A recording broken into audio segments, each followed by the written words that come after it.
Hey guys, this is Austin Awkward. I am Adam. Thank you so much for joining me.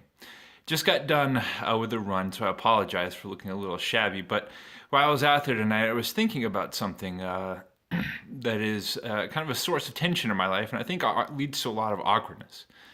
So to begin with, let me just get this out of the way. I am a Bible believing Christian who believes that God's grace through the death and resurrection of Jesus Christ is what saves me. And I believe that that's the most important component of life. That is the meaning of life, and that is hopefully what my life is all about. However, I find that there's a real tension between the part of me that has that faith, that believes that, and the part of me that's kind of an awful human being.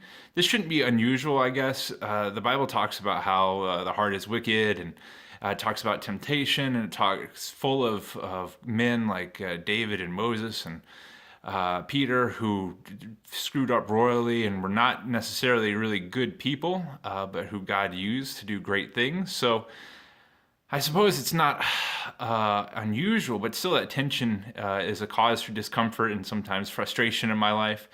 And often it leads to awkwardness. And one of the things that causes the most tension between my faith and my human nature is something. It's summarized kind of like this.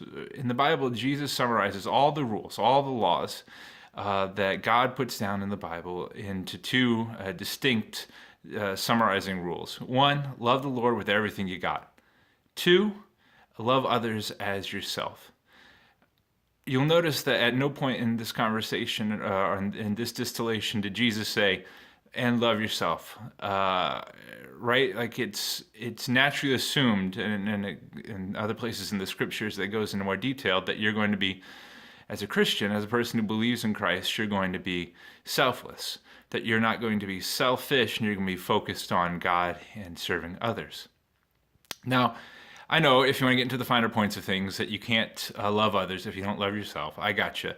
But certainly in our culture, that's not the kind of love we're talking about, because culturally, I live in a place in the United States of America where everybody is bombarded with messages that say that they're the most important person and that we should be doing everything we can to make our lives more spectacular, more comfortable. We should be feeding every selfish desire that we have. And that is just not the truth. It's not real, and it leads to a lot of emptiness and a lot of brokenness and a lot of pain in the lives of individuals who seek that out. You see that all the time. For example, when you see famous people who seem to have it all together and then commit suicide, or it's an empty hope. And it's one of those things that I sometimes find myself falling into that trap of trying to be selfish, of trying to indulge my selfish desires, and it causes a lot of frustration. It causes frustration in my relationships with other people, with my wife, and my kids. You know, there's days where I wish my kids would act a certain way, and I just am too selfish and lazy to put the effort in to start them down that path. Instead, I just expect them to get there.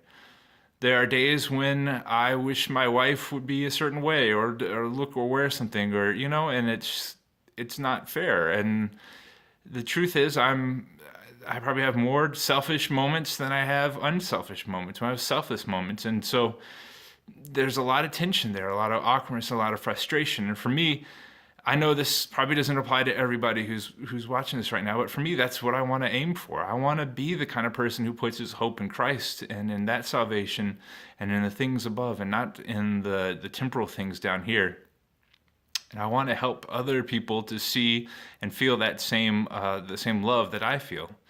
And it's just so hard sometimes to get over myself and to get over the world around me. I wish I could be one of these selfless individuals that I meet at churches and you see on the internet who've sold all their worldly possessions and are working with the poor. And man, maybe one day I can find a place where that makes sense for me, and maybe one day I can get to that level. But for right now, I kind of want to be the guy who doesn't screw up too badly on a daily basis.